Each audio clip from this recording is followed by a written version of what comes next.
I believe there was a time when journalists would report situations and then, if they felt bad about it, would go to the pub in the evenings and cry into their beer. Now journalists are another breed altogether, apparently, sipping their latte and talking about getting therapy after the devastation of the Trump win.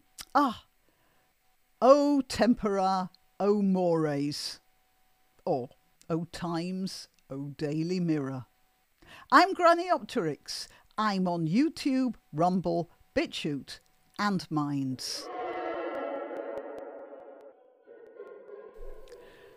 So yes, The Guardian is offering therapy to staff after the devastating Trump election win, it says here.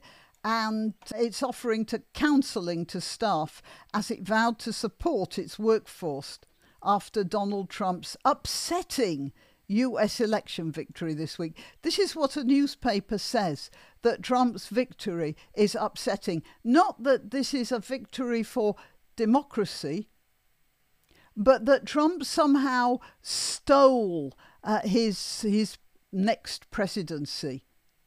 Assuming that he makes it that far. You never know in America. In an email to staff, The Guardian's editor, Catherine Viner, said the election had exposed alarming fault lines on many fronts. Yeah, I think the only fault line that it has exposed is the inability of the left to accept exactly what they were accusing the Trump campaign in 2020 of not accepting the democratic decision of the people, and urged journalists based in the UK to contact colleagues in the US to offer your support. Oh yes, just like the Labour Party offered support to colleagues in the US to aid the Harris campaign. That went well, didn't it? As we have already discussed, The Guardian offered support to the Kerry campaign, and that went well too. Don't American politicians realise that any support from The Guardian or its political wing, the Labour Party, don't they realise that that is the kiss of death? Miss Viner said the result would be upsetting for many others. Well, not for so many others by the looks of the election results. According to a memo seen by Guido Fawkes, adding, if you want to talk about it, your manager and members of the leadership team are all available as the people team. You know what? I can imagine many BBC workers and Guardian workers going for counselling simply to establish their left credentials. That is, they're not that bothered about the Trump win, but they have to say they're bothered about it and start play acting about it. It comes after Ms. Viner sought to reassure readers over the election outcome, writing in an editorial on Wednesday that the paper would stand up to 4 more years of Donald Trump and that the election was an extraordinary, devastating moment in the history of the United States. No, there is a problem, and if she'd put it another way, I might have agreed with her. First of all, The Guardian doesn't stand up to anything that America would take any notice of at all. Well, maybe Cenk Uygur might, but that's it. So I think she's got too much of a sense of her own importance. Where she says that the election was an extraordinary moment in the history of the United States, that is true. Not devastating, but it is something we have to watch out for. Because you see, Trump is the president, he has the Supreme Court, he has Congress, and he has the Senate. He's got everything, and that is absolute power. And we really do have to worry whether that absolute power might corrupt absolutely. The chances of that happening are, well, better than even.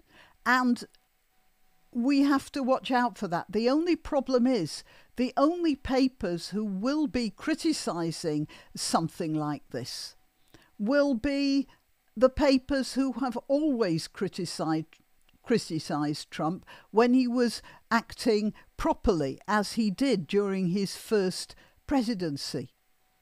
Do you see what I mean? Nobody's going to take any notice of them. If The Guardian attacks something that Trump does, it will be a ridiculous attack, simply because we know they'd have attacked him if he'd had, well, I don't know what, tomato soup instead of chicken soup for lunch one day. And that is a problem. It is absolutely something we have to be aware of and we have to worry about. For the time being, I'm not worrying too much. I'm just hoping that the Trump team will be balanced enough to resist the sort of impulses that might come from no opposition.